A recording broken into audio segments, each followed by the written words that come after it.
अच्छे दिन हो तो खुश रहना स्वाभाविक है, पर मुसीबत के दिन हो और फिर भी इंसान मुस्कुरा सके, खुश रह सके, आशावादी रहे, कठिन है।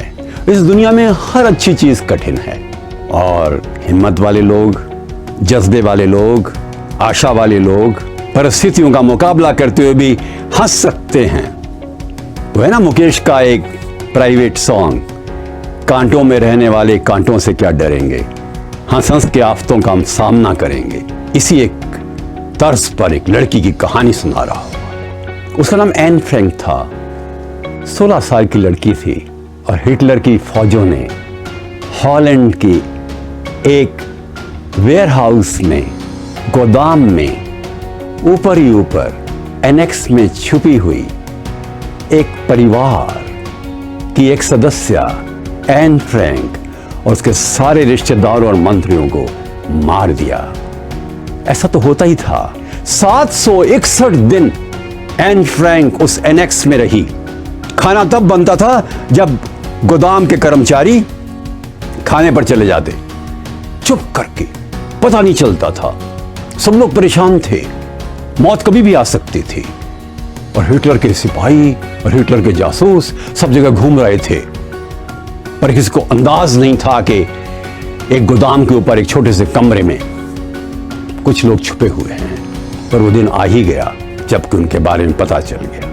परंतु इन 761 दिनों में एन फ्रैंक रोई नहीं, निराश नहीं हुई, शिकायत नहीं की किसी से, अपनी डायरी लिखती थी। और उस डायरी का एक वाक्य बता रहा हूं आपको।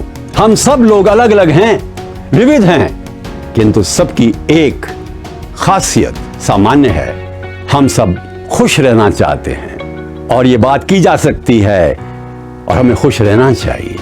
उसने अपनी डायरी जो लिखी उसकी मौत के बाद छपी, डायरी ऑफ एन फ्रैंक, जो कि आज भी दुनिया के सबसे बड़े बेस्ट सेलर्स में से एक है।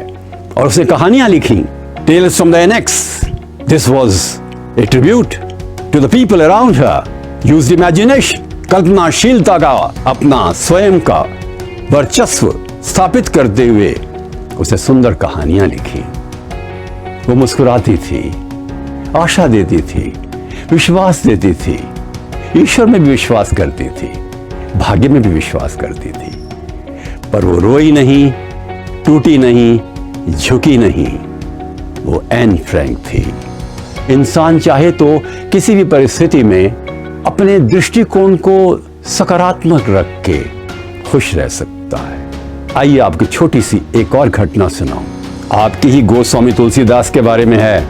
जब उनका जन्म हुआ, माता की मृत्यु हो गई, पिता दूर हो गए, एक महिला ने पाला, उसकी मृत्यु हो गई।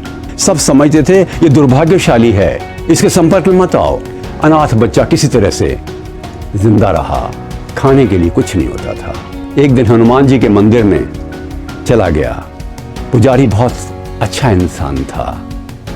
उसने कहा, बेटे यहीं रह जाओ। और तुलसीदास बंदरों के साथ दोस्त बन गए, उनके साथ ही गुड़ और चना खाते। एक बार तुलसीदास मंदिर में दीवार का सहारा लेकर बैठे हुए थे और चने और गुड़ खा रहे थे, पर ऐसे खा रहे थे जैसे कोई बहुत बड़ा मिष्ठान मिल गया हो। चने और गुड़ उत्तम कोटि के मिष्ठान की तरह से थे। एक इंसान का दृष्टिकोण किस प्रकार से इंसान को आशा दे सकता है, उत्साह दे सकता है, ये सीखें हम उन सभी लोगों से जो जीवन में कष्ट पा करके और अपने आप को फिर भी मजबूत रखा। भगत सिंह की एक बात बताऊं, पहला मौका था जब किसी इंसान को फांसी की सजा हो जाए, उसका वजन बढ़ जाए, सबका वजन कम हो जाता है, सजा सुन के वो फिर भी मजबूत इंसान खड़ा हुआ। इनसे हमें कुछ सीखना ही चाहिए और मजबूत बनना चाहिए। कांटों में रहने वाले कांटों से क्या डरेंगे, हंस हंस के आफतों का हम सामना करेंगे। नमस्कार।